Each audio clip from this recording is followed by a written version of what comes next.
Welcome everybody to another SLMOOC presentation. Today's is NOVA's approach to teaching science in Second Life, and our presenter here is Dr. Greg Perrier, known in Second Life as Greg Prumier. The presentation will discuss how Northern Virginia Community College uses Second Life to enhance science education, and part of the presentation will be a tour of 3 of the 22 educational builds on this virtual campus. Now let me tell you a little bit about our presenter. Dr. Greg Perrier is a plant ecologist and a professor of biology at Northern Virginia Community College.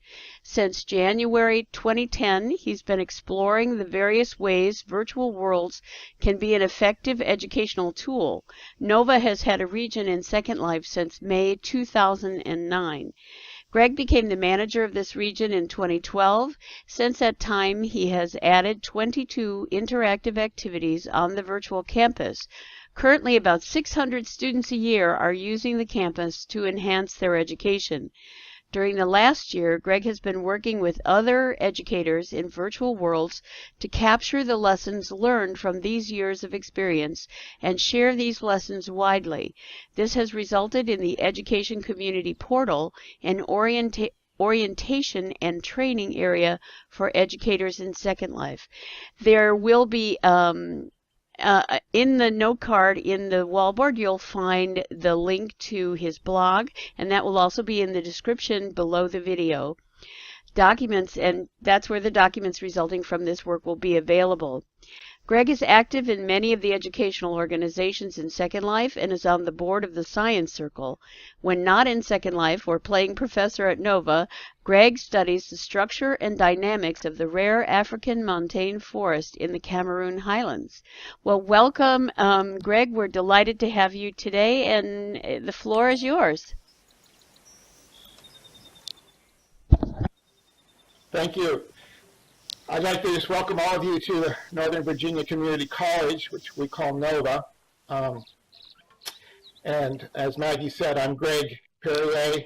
I'm a professor of biology at NOVA. I've been here about 14 years. And for about the last 5 years, I've been the manager of this region, NOVA's region here in Second Life. What I hope to do today is to give you some understanding of how we use Second Life as an educational tool.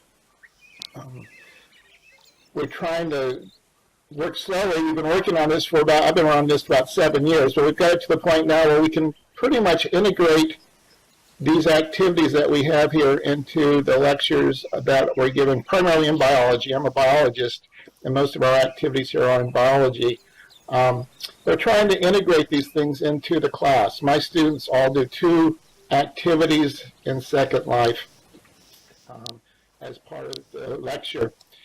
So, how do we do this? Well, a little bit of my background. So, as Maggie said, I came in 2010 in January, had a professional development workshop our campus had.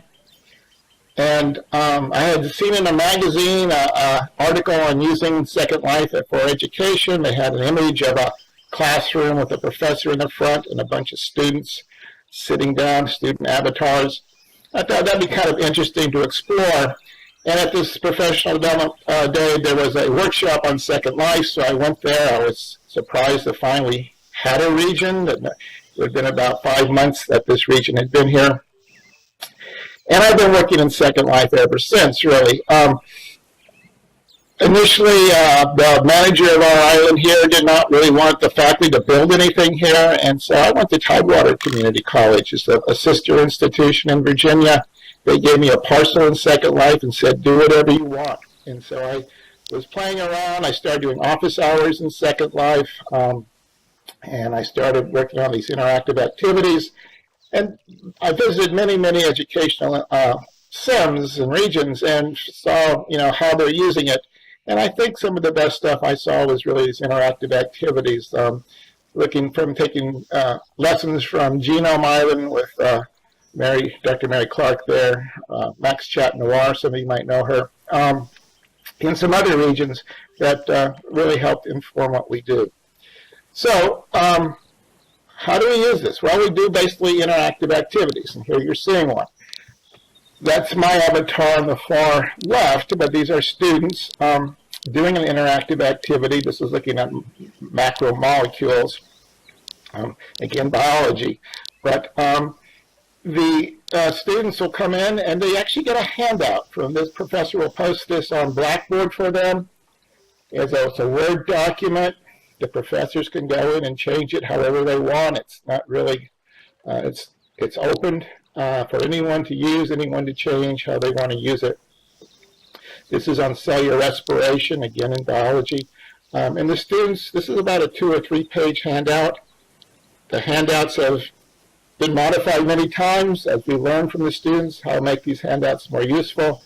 And they now have lots of images, they have short paragraphs, they have very distinct instructions, click left, click right, watch this, read the note card, this sort of stuff. And this handout will work the students through the activity. At the end of the handout, there's about 20 questions. And you can see here's a question page for the cellular respiration. If the students did the activity, they should be able to answer these questions. That's the idea. And so the students will answer these questions, turn in the answers to their professor, either by email or posting them on Blackboard as assignments, and then they get a grade. So these are graded activities. The students, this is part of their grade in the class that they go into Second Life and actually do an activity here. Or in my case, I have students do 2 activities. We have one professor, her students do about 4 activities here over this semester. So it's a fairly useful way to do this. As Maggie said, I took over in 2012. When I took over, we had one or two activities here at the time. We had no faculty working here. We had no students here. We've added 20 new activities in those 5 years. Quite a few of this has been developed with grant money to actually put in these activities. I'm not a very good builder. I make great little wooden blocks, but beyond that, I leave it to the professionals. So we hire people to come in and build things for us. If we have time today, you'll see our latest build. Some of that's on the ground now, just being moved down. But so we hire people to come in and build these activities. Some of these we get. Mary Clark at Genome put 10 activities over here. When biology regions close, like Biome, we picked up activities from Biome. When the Vibe group moved over to OpenSim, we got some of their stuff in Second Life. So I begged, borrowed, stealed, anything I can do to get activities here, and we have now quite a few. Tidewater, where I was working, they closed. We moved over their anatomy and physiology activities here. So we have many different activities. I haven't built most of them. I built a few. But by and large, we get these from other people. We've expanded in geology, which is what we'll be looking at today. Health. We have an organ platform. You fly down the entrance to an ear and go through the ear, middle ear, and come down the eustachian tube if you want. In language, in the Chinese language, people have asked me to help them get going in Second Life, and we have a Chinese garden area now, we call it, that has that. The program has expanded from just the Manassas campus, where I actually reside, to 3 of our 6 campuses now are actively involved. Hopefully, we'll get more over time. Our big challenge now is I retire in December, and how we maintain this going into next year. There's a chance I'll be kept on somehow as the manager of the region, and we'll just see how that works. But that's always a challenge when the person who's in management, who's built is kind of moving on. How do you maintain that momentum as we go forward? So that's what we're facing now. Okay, what we're going to be looking at, the Grand Canyon. We're in Virginia. We're 2,000 miles, 3,000 kilometers from the Grand Canyon. Our students very few of our students will ever get there and see this. So that we can put this now into Second Life. Our students can go in there. They can see the 11 different strata that make up the CoOp formation there. And we'll go and talk about that and how that works. Our students will be using this for the first time in the fall. Geology students, environmental science students, this will be a useful thing for them. So that's where we're going to go first, and we'll go look at that. I'm going to come back to that other slide in a second. I think next we're going to go to the organ platform. I just gave a tour about 3 weeks ago here for the Visti crowd, and I put this last, but they spent the most time here. They're having a lot of fun flying around the ear. And so we'll put this second, because if we get short on time, we can cut other things out. But this will be the ear. We'll go and see that. We have a throat. We have a brain model there. We have a motor neuron there, part of our anatomy and physiology activities. And this was requested by some of our anatomy and physiology faculty. And so we've put this in for them and made it a useful educational tool. We'll talk about that when we get there. And if we get time, we're going to go to the Chinese garden area. Here's a moon gate. This is a picture of the garden up there. This is where our Chinese faculty who are teaching Chinese at one of our campuses are interacting with, their students are interacting with students in China, coming in here to Second Life and doing some joint activities here. And so we'll talk about that. Then if we really have enough time at the end, we'll look at our latest activity. We're doing a botany activity. The scripting on this is amazing. It's very interactive, and you'll watch how you get double fertilization on a plant, how plants, the sex life of plants is what we're looking at here. But this is going to augment our botany in our Bio 102 classes that deal with plant science. So this is the sort of thing that I hope we'll be looking at here today. So here's my contact info. Take a photo of it if you want. I think it's going to be available also online from Maggie's. Let me put stuff up there. My email, happy to interact with people. If you're interested in how we do stuff, you want to come back and just look at things. I'm always happy to bring people in, talk about education and virtual worlds. That's kind of my big thing right now. So if that's something that's exciting you, come in and talk to me. Let's do it. The blog is there.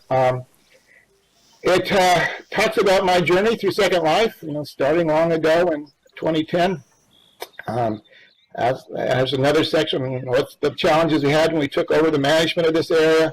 And then we have about 60-some lessons that I've learned. I put down there on educating in Second Life. How do you make this thing work? What works and what doesn't work? What things you want to embrace and what do you want to avoid?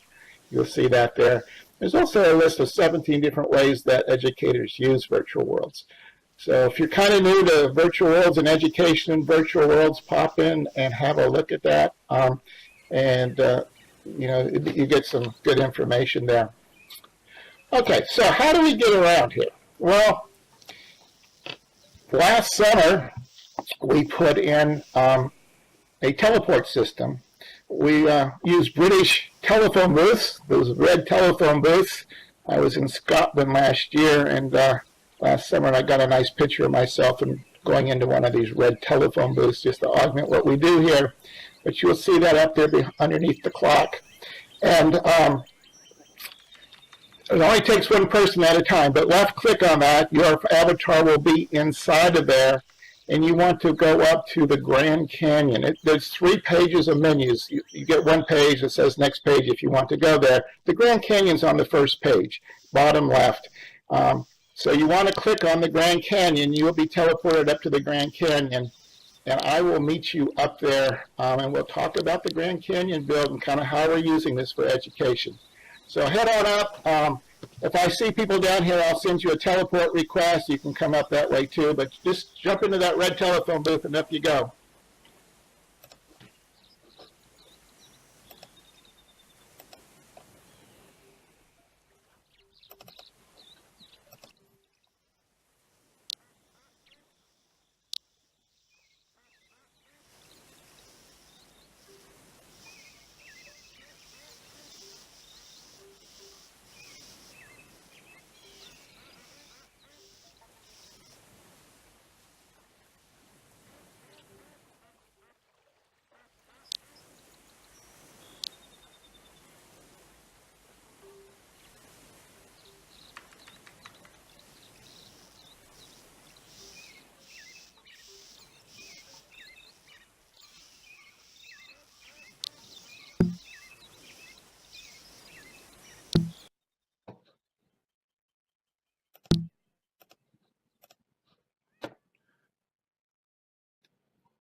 Greg, are you speaking? I'm not picking up your voice here. Yeah, I'm speaking. Oh, there you are. Okay. I'm teleporting people up here if I can. No, not a problem. It must have been lagging. We're okay. Yeah. Looks like everybody's making it up. Okay. I've sent some telephone requests to people. We still have about, I guess, only 3 people down there still. We very seldom have this many students on campus at a time, so the teleporters work really well. Before, students would wander around the campus sometimes for an hour trying to find an activity. Now they get directed right to the activity, and it's not an issue. That was put in with grant money last summer. Very useful activity, thing to be able to put in. See, we still have a few people down there.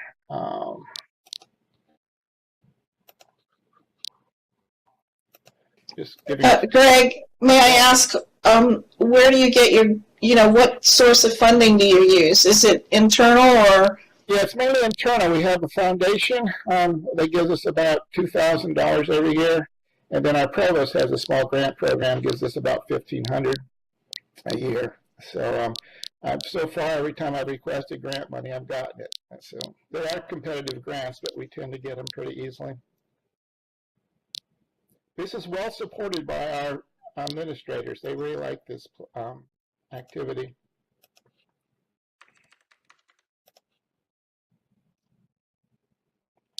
We just have Kylie. Oh, we have a student down there, looks like. Okay. Nobody missing. Moon's missing. Let me see if I can get Moon up here. Moon's up. Okay, everybody's here. Great. So this is the Grand Canyon. If you're still rezzing, once you've rezzed, you'll see the Red Rock country of the Southwest. This is one of the amazing geological wonders of the world. It's just a long way from our campus, so it's, we can't really get students there very easily. If you see that orange sign over here to my right, that has the handout for this activity. So anybody can come up and use that handout. Click on that, and you'll get a note card with the handout. You can copy that into a Word document if you want to save it separately.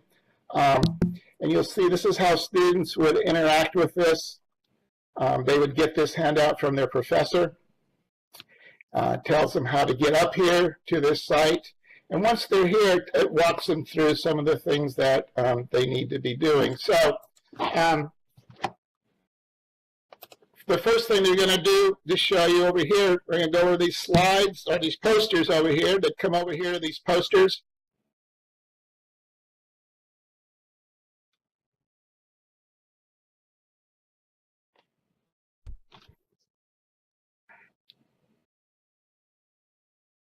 So come on over if you can.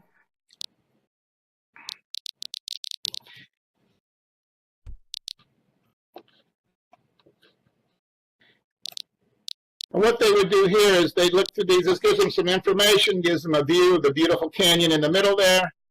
And they got information on the right panel here that gives them the names of the different formations.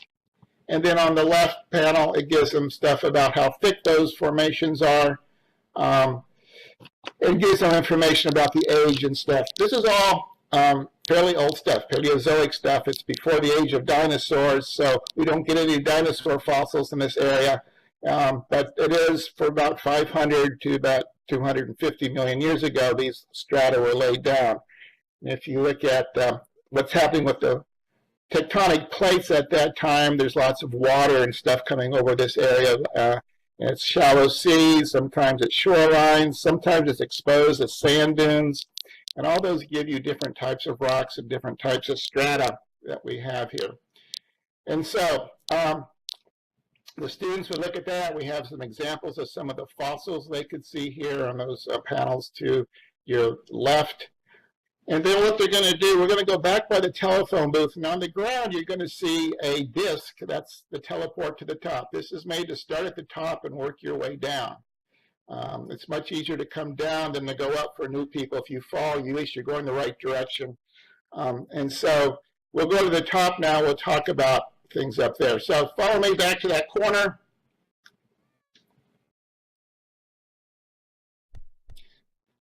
So Maggie, we're going to go up here. I'm using this disc. We're going to go on up.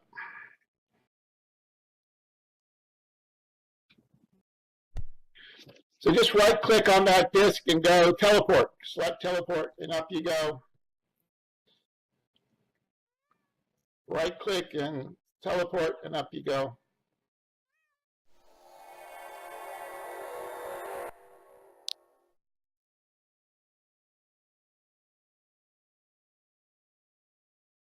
So right click on the disc and teleport and up you'll go.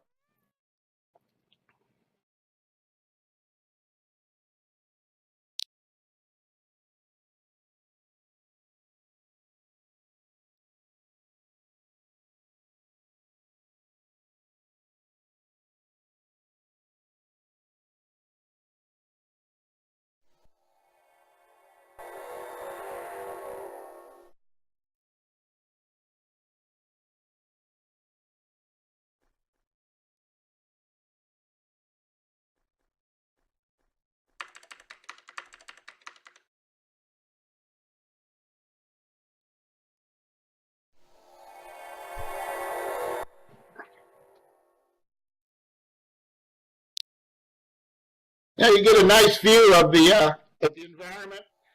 We've had a few people, their avatars refuse to go out on the glass. If you got vertigo, sorry.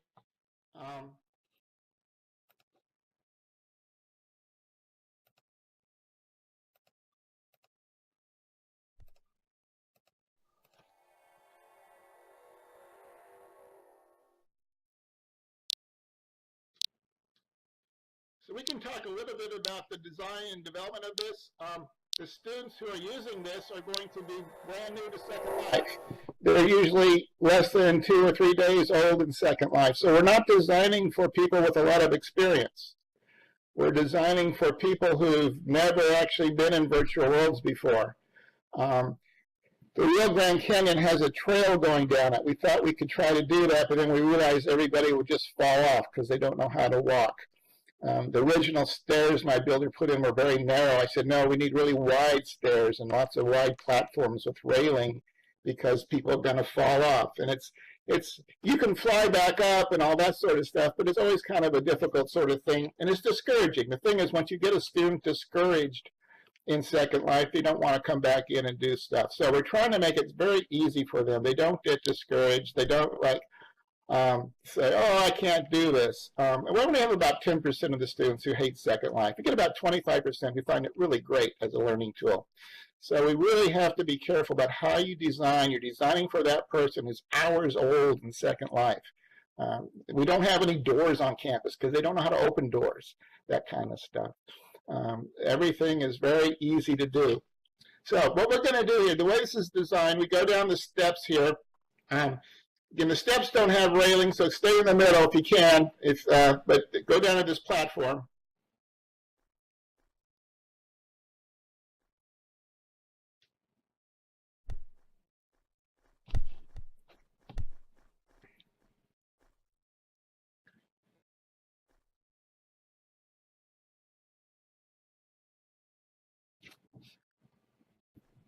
Just about got everybody here.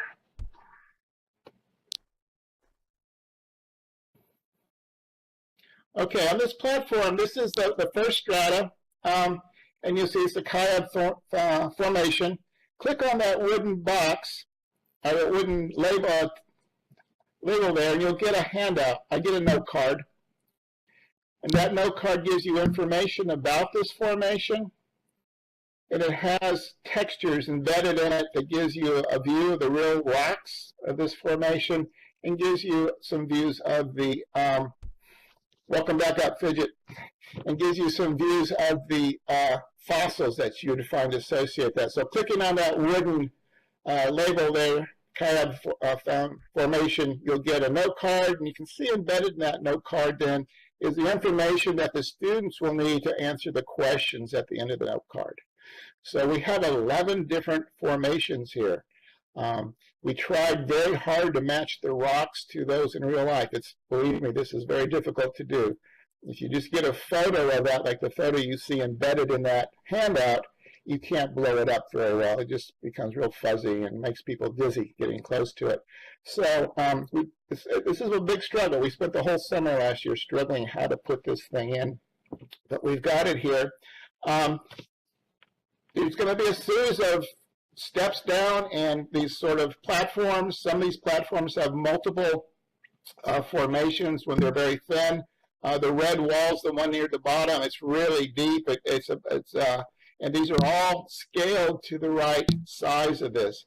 This is the only platform that has an issue with going down because the thing's right below. You can just walk off like Fidget just did, or if you want to, click on this ladder there. You'll see a little ball appears. Clicking on that, you can climb down the ladder.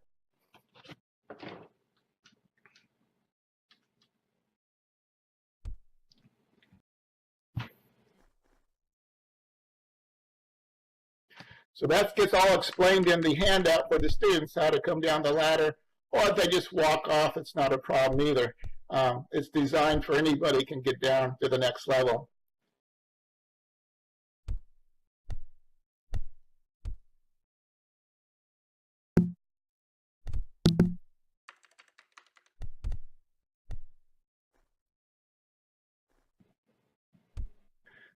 Again, we had to design this for people who are hours old in Second Life. So if you fall off the ladder, you land on the platform.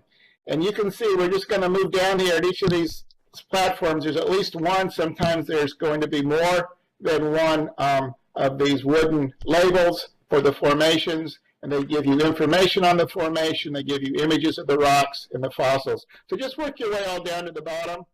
I'll meet you down there, and we'll answer questions on this when we get down there.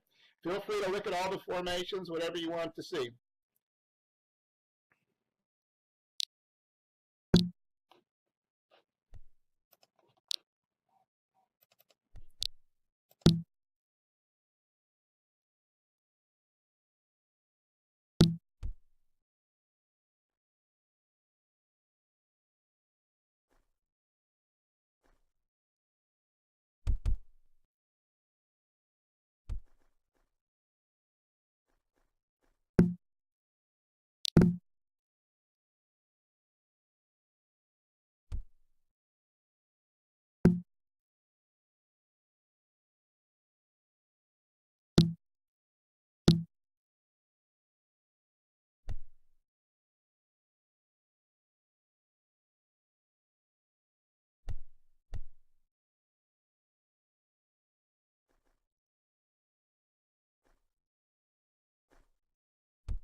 Yeah, they do. The water's one big thing, so it moves in different weird ways.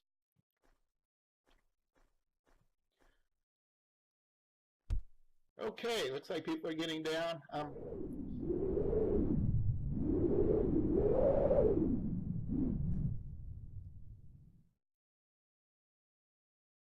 Does anybody have any questions on the Grand Canyon build? We can talk questions now while we're getting other people down here.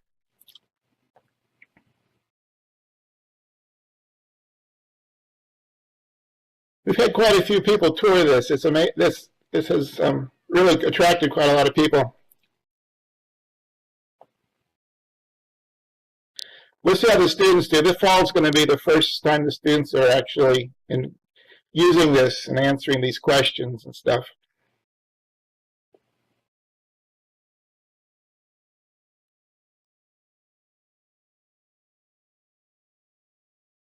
And well, thank you.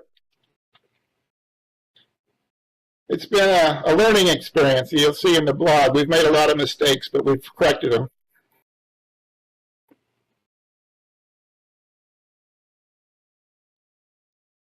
Now I actually have a handout that tells them how to get an avatar, how to download. We use Firestorm, and all of our handouts are written for Firestorm. How to get Firestorm, how to get to the campus, how to do an orientation. We send them to Caledon Oxbridge for the first few halls there anyway. And there's a YouTube, and with this that walks them through this. They can watch it on a YouTube. So basically getting here is fine. Once they get here, the activity, they're supposed to figure that out themselves. That's the learning part of it. They're not on the handouts that you're seeing here, but they are on, I do have those. Send me an email and I can send it to you. Be happy to do that. Just say you're on the tour, you'd like to get I can give you the handout we give to students to get. It's called Getting Started in Second Life.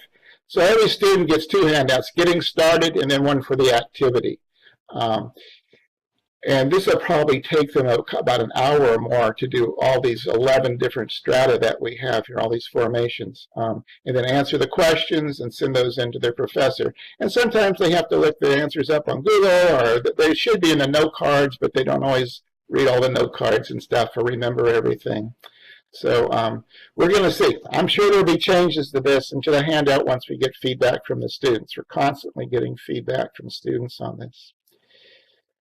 So any more questions on the Grand Canyon build before we go to the Oregon platform?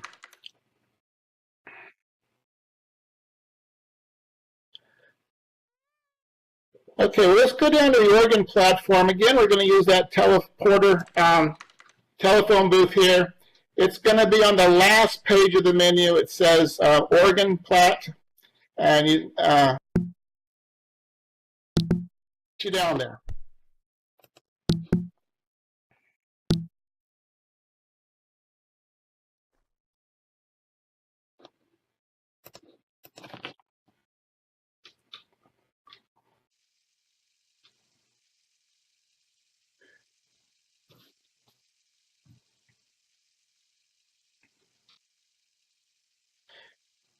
That's one big ear we have there.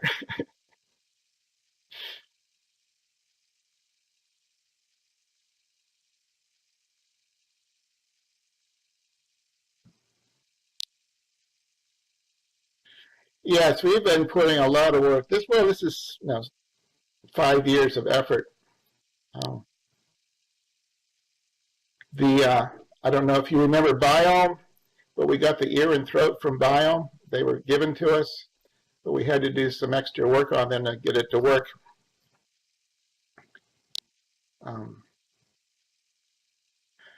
Chloe was the avatar. She's still active in Second Life now and then. She runs Biome for kids, but she runs that in OpenSim for the most part. I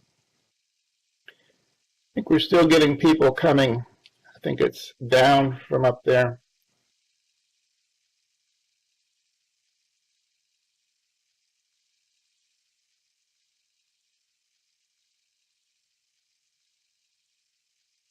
Also, what you'll see behind me is a bunch of screens, and these are giving students tutorials in anatomy and physiology. The anatomy and physiology students go in there and prepare for exams or lab quizzes and stuff like that. So they'll give them a question, and then the next slide on the screen will give them the answer, sort of thing. And there's lots of images of anatomy and physiology stuff there. Do we still have people up there, or let me just look real quick. I think we have a few, 3.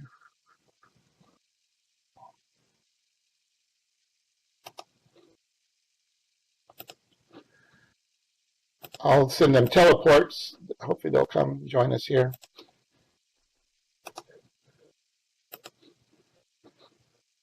Looks like Max has joined us.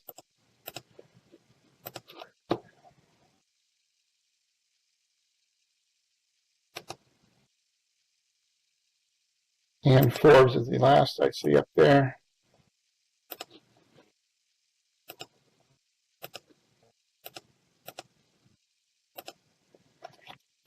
Okay, let's see. Yeah, there's Ann.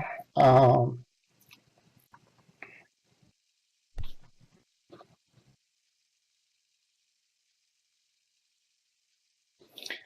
think we've got most people here. I don't know if Moon's part of this. I think Moon is. Let me just send it to her again.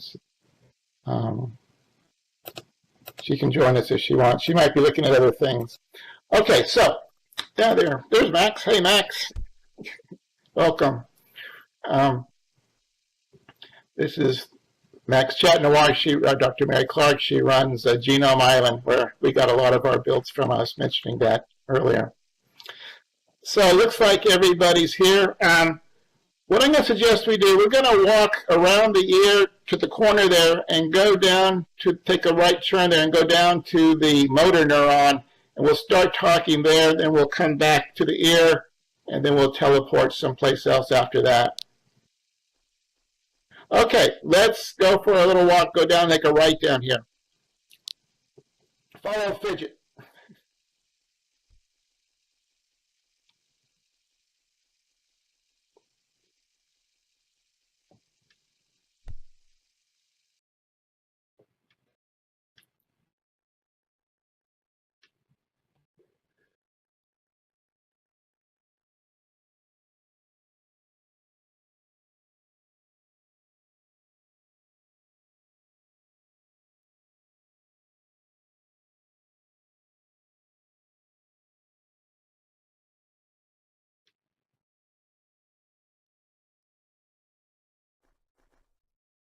It's going down to the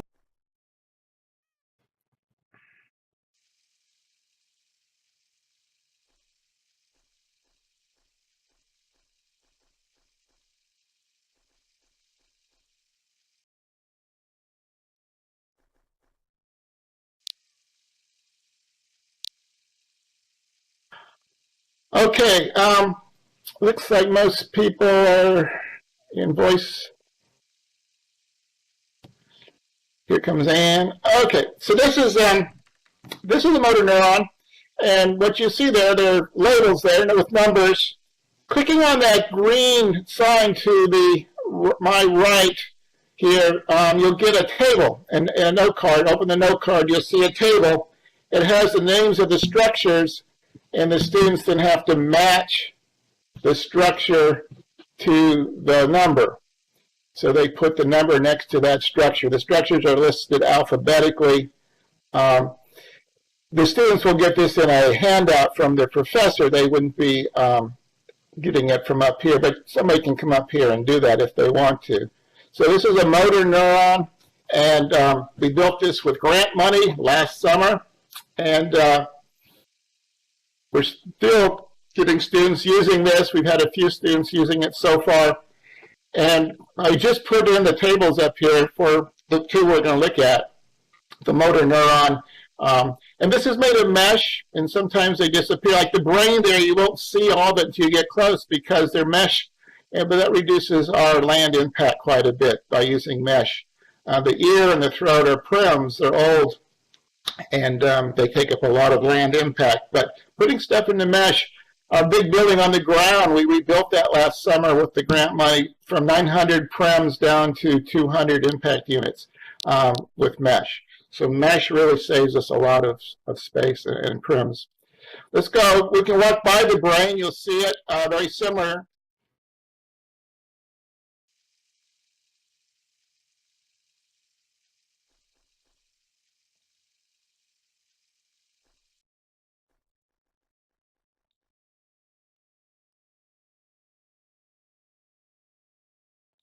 This was a request from our psychology and biology anatomy people. And so I don't have the table up here yet for this one, but the students would get this as a handout on Blackboard from their professor. And again, they need to match the structures to the number. And this is mesh, so it's, you can imagine how difficult it was to build. Now, I'm the guy who makes little wooden cubes still, so I pay people to build something like this, but she did a very nice job. And when I have to do the interact with the builder, with the professors who want this, to make sure they're getting the structures that they want highlighted. It's quite an effort, but we get it. It works. Let's go to the ear now, and fly.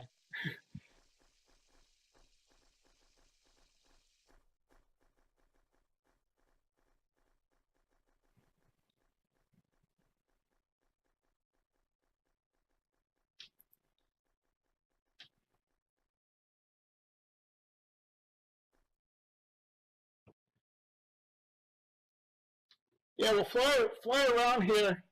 Yeah, really, if you want to use this space for your class, just let me know. No problem. So, yeah, fly up there and have a look around. You can fly inside the ear. You can see the different parts there.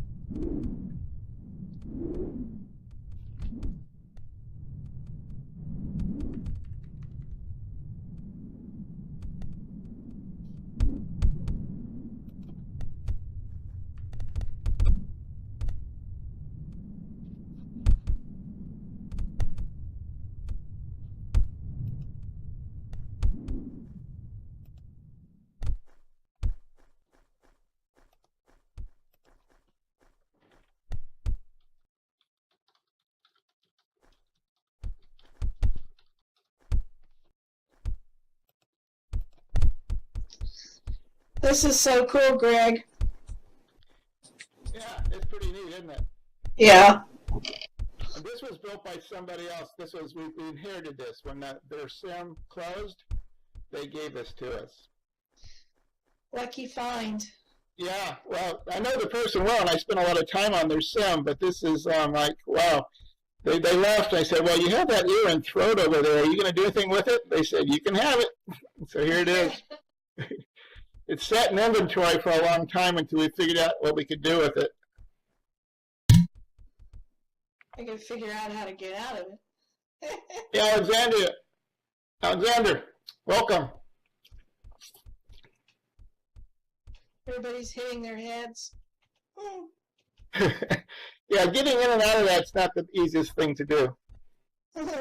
But you can walk right down the eustachian tube if you do it well, and you can come out the bottom. We'll have to try that. Ouch.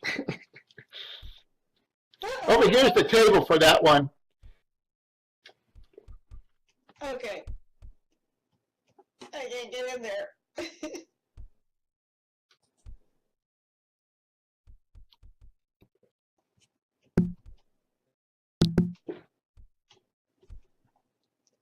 Stop flying. So here you'll see the table that the students would be using to, ouch. Yeah, really. Boo-boo. And so I just have the tables up here for the ear and the motor neuron now. We put these up like yesterday for you guys, just so you can see how this is used.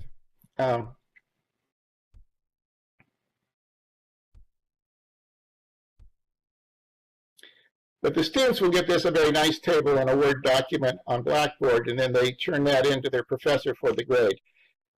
And they, yeah, there's lots of different ways they can use this. And this was Chloe Greenwood at Biome, had these, the ear model and the throat model. When Biome closed, she gave them to me. They spent a long time in inventory as we try to figure out how to do it, how to work with it. But then we got it worked out, and we've made a handout for it, and the students are using this now. In all of our classes, they look at ears and throats. We have a respiratory therapist who really got excited about the throat, and her students come in and look at that. And she wanted certain things labeled and stuff like that. So we really work closely with the professors on how they want to use this. Is everybody back on the ground? Yeah, looks like we are. Okay. Well, good. We're going to go down to the Language Center now. It's going to be on the handout, or on the teleporter, it's going to say Language Center. I think it's on the second menu, the 3 menu pages. And go to the Language Center, and I'll meet you down there. We'll talk about Chinese language stuff.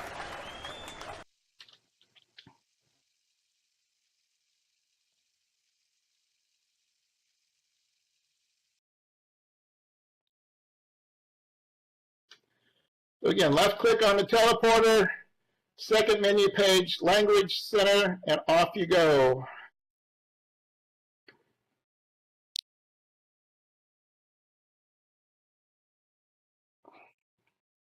I'll meet people down there.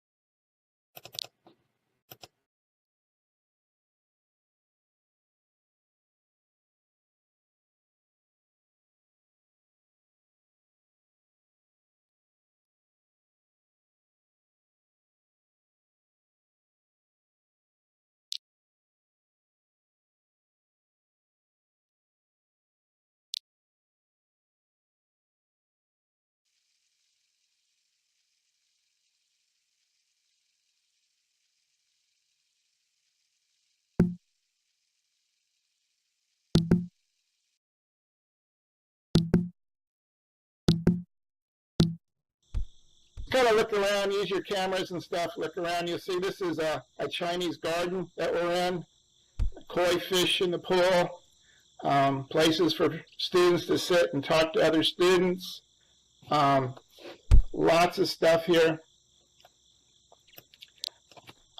I found out that a Chinese garden and a Japanese garden are not the same thing. I had a Japanese garden in my inventory, so we had to get a Chinese garden.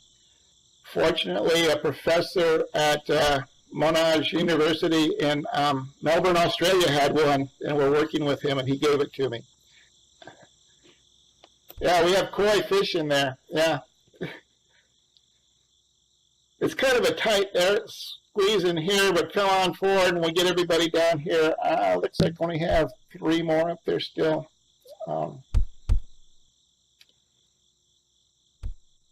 Got Anne and McCurry.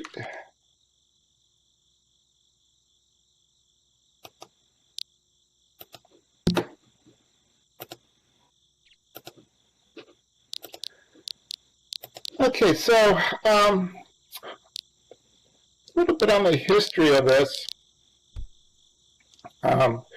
We had the Chinese professors at one of our campuses asked me to come and talk about Second Life, which I did, and they were excited about it. They wanted to use it as a tool for language training, and so we got into this and tried to figure out what we were going to do with it. And it turns out there's some really nice builds for Chinese language studies and stuff here if you want these sorts of things. There's still one person out. Let me see if I can get him to come in. Okay, I think he's got a teleport offer. And so we worked on this. We put together, this was last summer again.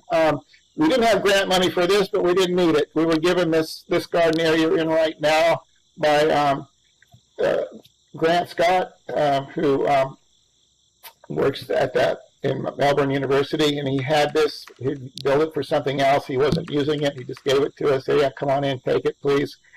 And so we got this, and we're bringing students in now. We just had it over last spring semester. At the end of that, we had Chinese students up here and American students working together on different projects. There's a gate right kind of behind you. Go out the gate and turn to your left, and we'll go down to the larger garden area down there and talk. So just go out, there's a gate there, turn to your left, and I'll meet you down there.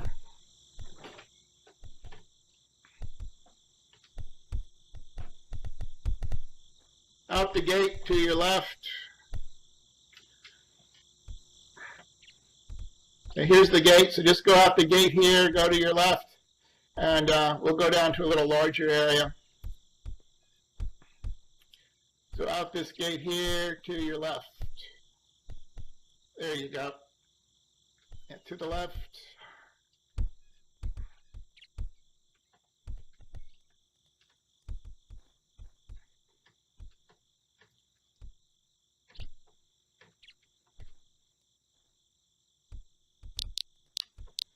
So this is a larger area.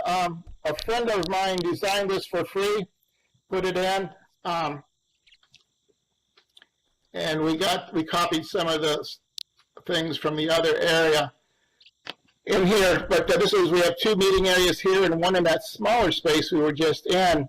and it allows, we have now 3 areas where students can come in.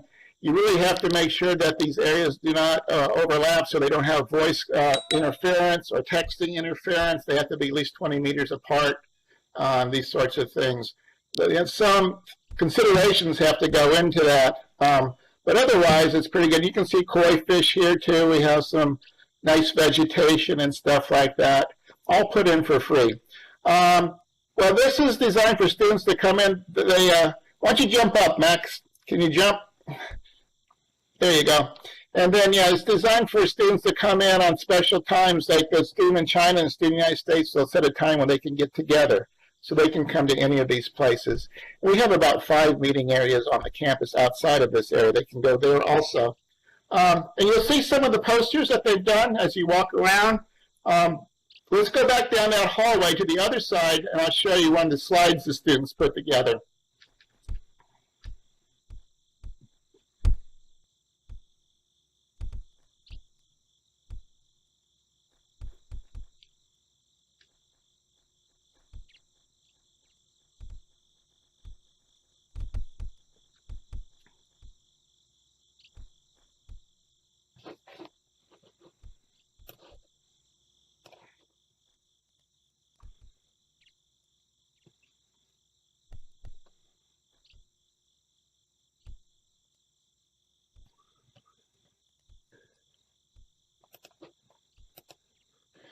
Yeah, so here you can see this is the slide area. We had a lot of the students doing joint slides together.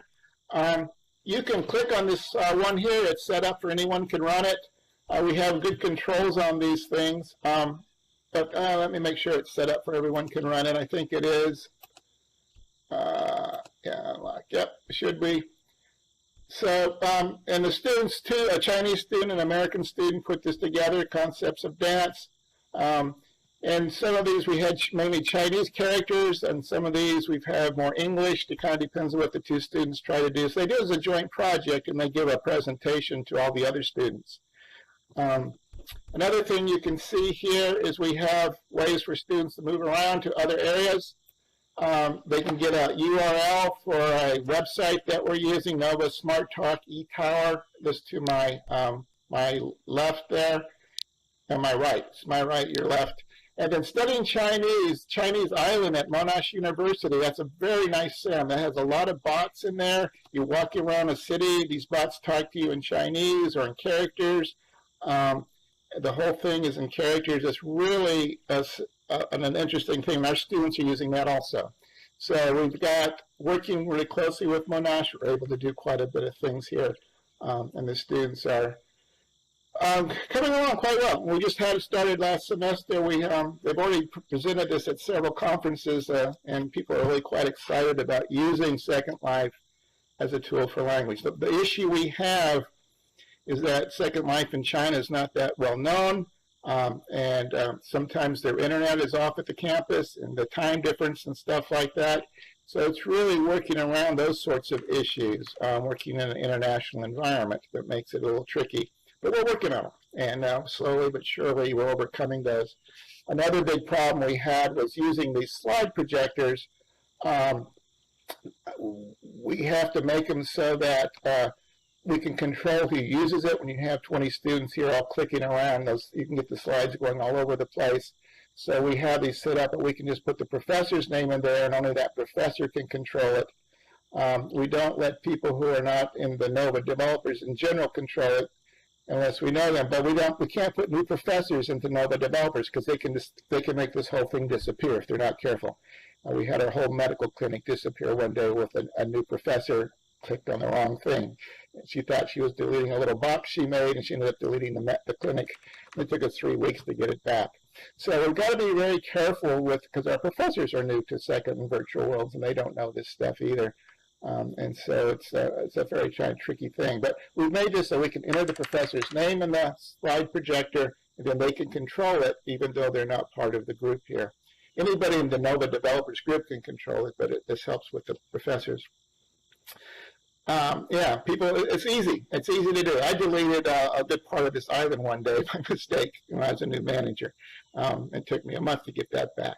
So it's a lot. But so we just got to protect those people from making those mistakes, because they feel terrible when they do that, and it makes it frustrating for them to be in Second Life. Okay, what's our time like? Oh, we're basically up on the 2 hours. So I'll just take questions now. Ask any questions. We'll finish up with questions. Feel free to come back, look around. We've seen 3 of our basically 22 different activities here on the campus. There's a lot more to see. So come back anytime. Feel free to email me, contact me. It's just, if you have questions, let me know. The faculty is really, Max is asking how many faculty we have using here. We keep pretty good track of our students, but it's hard to track the faculty who are using it, because we've designed this so faculty do not have to come on the campus. Most of our faculty never come to this region. They never get in Second Life. I would suggest they do. If you're going to assign an activity to your students, go in at some time when students aren't there and have a look at it. Try to work your way through it. But most of them don't. And they don't because it's very difficult. It's a very steep learning curve, as many of you know, and we have some people here on their first day. It's not easy to figure out how these things work and how to do things. And so we've made it so you have to come in here before you do stuff with your students. I'm not going to get any faculty here. I'm not going to get any students here. But we've made it where they can give a handout to their students, and then the students come in and they do the activity and turn the questions in to the professor for a grade. The students get the augmented education from interacting with the activity here. Professors get something they can grade back, and it's a win-win. So it's very hard to know. The students are here, and I don't know who their faculty member is. Sometimes I see them, sometimes I don't. But we have 3 different visitor counters on here that keep really good track of who's here. I'll have you all on that visitor counter, so I'll put you down as a tour group that came in. But we can tell which ones are students and which ones aren't from that, and it's pretty easy to work that out. But I can't tell the faculty. So more questions. Greg, yeah. If you wanted to track faculty, couldn't you have some kind of sign-in sheet or guest book that they could sign? Well, they don't even come here.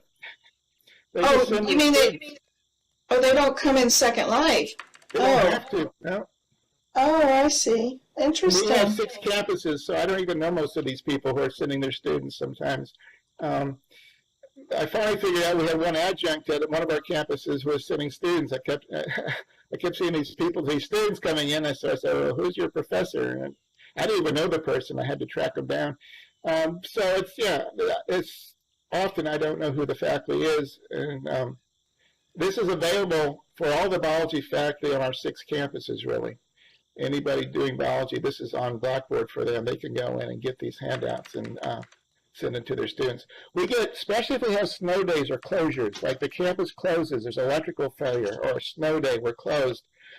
We have a new rule in NOVA that all the labs have to be made up online, and we can do most of the biology labs here. So when we have snow days, one year we had 800 students here. We had a whole week we were closed. And it was just crazy. We had students all over the place for the next 2 weeks trying to make up those labs. And I was on almost constantly helping students and trying to get them through this.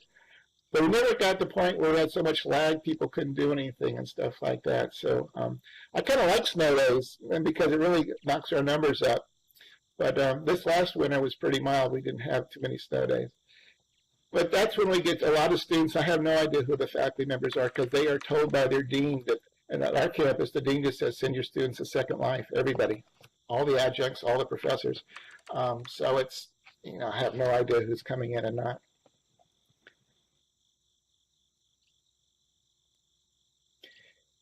Well, that's part of the idea. Well, Max is here, I think, still, and as Max mainly has those activities at Genome. We have duplicate activities. In fact, if you go to the activities here, there's a sign that says, if this is too crowded, go to Genome, and it gives you a landmark. If you click on that yellow sign to my left about Monash University in Chinese Island, it gives you the landmark. It'll take you there. So the students are right there. They don't have to figure out how in the world do they get there and stuff like that. And the same thing for Genome, and it will drop them right at that same activity on Genome Island where they can do that. And I think, Max was in here last semester with her students doing something here that's duplicated. So we work closely together, Max and I, and back and forth. But most of the stuff I got here is from other people. I mean, there's Sim's clothes or someone. Max is very kind to give stuff here. So it's a win-win. We all work together to make this thing happen. Yeah, it's nice that the students are actually interacting with stuff, and they're walking down the Grand Canyon. They're going into an ear, or the stuff on the ground is very interactive. We have several things. They actually collect data and have to put that data into Excel sheets, and Excel sheets use calculations for them, and then they have to interpret that. So Genome's a great place to visit too. If you've never been there, it's very similar. And with lots of interactive activities there too.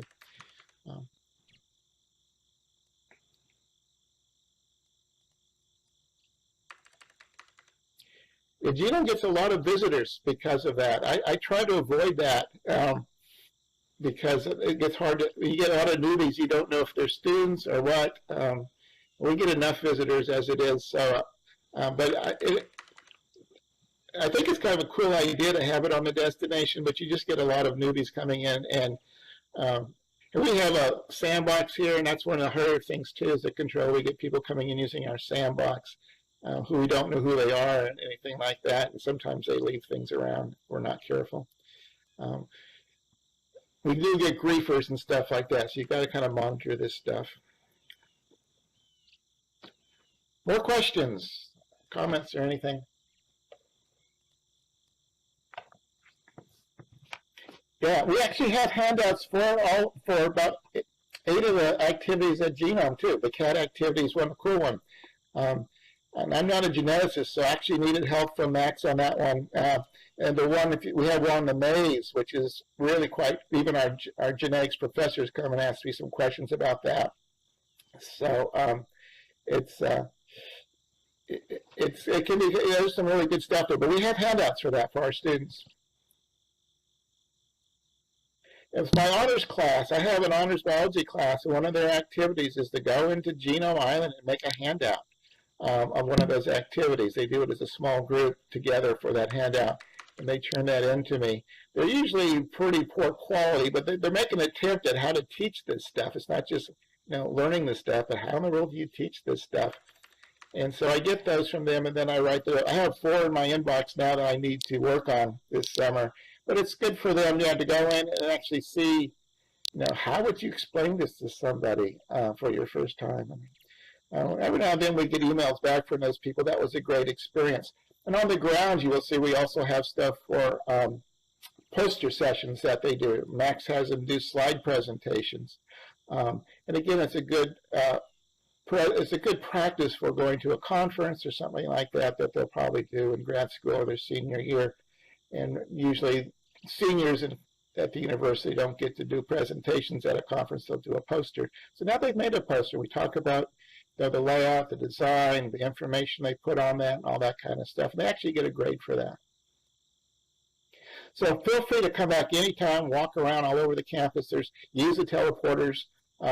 You'll see there's lots of stuff here to look at. And if you have questions, just contact me. Happy to respond to emails and stuff like that. And I think Lori has some students she wants to send to us sometime to look at the brain, which would be great. Well, thank you, Greg. This has been absolutely amazing, and the build is so rich and so impressive and so useful. I'm thinking here, trying to figure out how I can get my university to send my intro students inside. That would be great. But it's an astonishing amount of work and very, very rich experience for the students. It's very, very impressive, and thank you so much for giving us a tour, and thank you everybody for coming today. This has been really fantastic. And a great antidote to that Second Life is Dead blog that was out there some time ago and said, oh yeah, there's nobody on Nova Island. And somebody wrote and said, 600 people a year. So yeah, I saw that. Yeah, well, thank you very much. I'm glad you're okay. I know we have not that long before there's another one at 3 o'clock Eastern time, noon well, actually, that's one of mine, and I pushed it back to next week. So, anybody wants to hang around and talk to Greg and explore the area more, feel free. I have a faculty meeting actually that started about 10 minutes ago, so I've got to get going. But thank you. I'm going to close off the recording now, and this has been really wonderful. And I'll get in touch with you for as soon as we've got it up on the SLMOOC playlist. Yeah, sounds great. Okay, thank you so much. You're most welcome. Thank you. Hey, Greg, are any of the faculty that you know who teach wind energy? We haven't got any sort of energy engineering people in here yet. I know there's quite a few SIMs or regions that have that. Yeah, I have one on my sim, offshore wind farm, and there's a control booth that people can come into. It's interactive, and you learn about offshore wind farms. You're welcome, Preston. Yeah, but the trick about having a build and having it be a lesson that's assessed, that's the step. How do you go from having a nice build to have something that you can send a student into? They do an activity, they learn something, and they're assessed on that learning. Yeah, well, we did have that when the program was going on, but unfortunately it ended, and so it's just sitting there not being used. And I didn't take it down because, I thought it would be, it looks good sitting there, but I just feel badly because it's not being used and wish somebody could use it. Yeah, it's hard to get new things going. I go out and give lots of workshops on Second Life.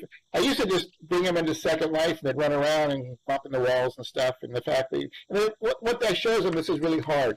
It's going to take them a lot of effort to get the skills they need to work in Second Life. But what I do now is I show them how we use Second Life as an educational tool. Hopefully get them excited, and then I give them an avatar. I have a bunch of avatars I can just hand people, and they go in and use that avatar and walk and kind of get a feel for it. But the excitement has to be for how to use this as an educational tool. It's really, it's changed a bit by doing that. I get more people excited about Second Life. But by and large, I get most of my students in here because the dean said, your lab was canceled today, send your students to Second Life.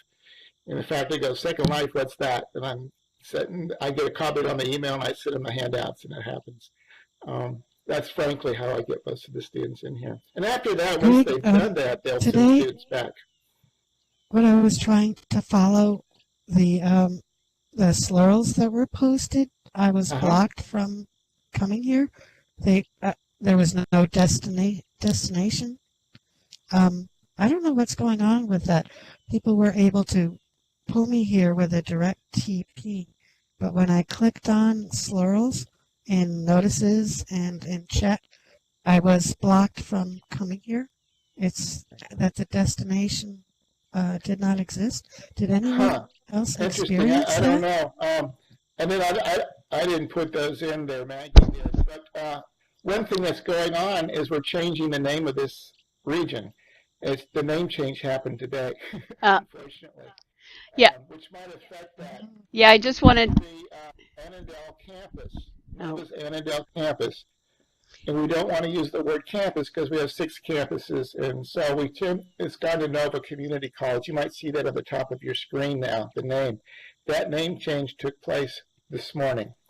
and that might affect some of that, how people are having trouble getting Oh, in here. okay. Yeah, I just, this is still Maggie. I haven't shut it off yet because the questions have been so good. We actually had probably about half of the people having no problems using the Slurls, and then I must have teleported maybe 5 or 6 people who in the same time period were having difficulty, so I'll bet it was the name change. But everybody got here now. Yay. The landmark number, I think you should be able to teleport here roughly the same. It's going to be the same location and stuff. It's just got a different name on it now. Yeah, great. Well, thank you. I really am disappearing now, but thank you again, and everybody hang around if you want, and it's so wonderful. Talk to you all soon. Okay, take care. Thank you. Thank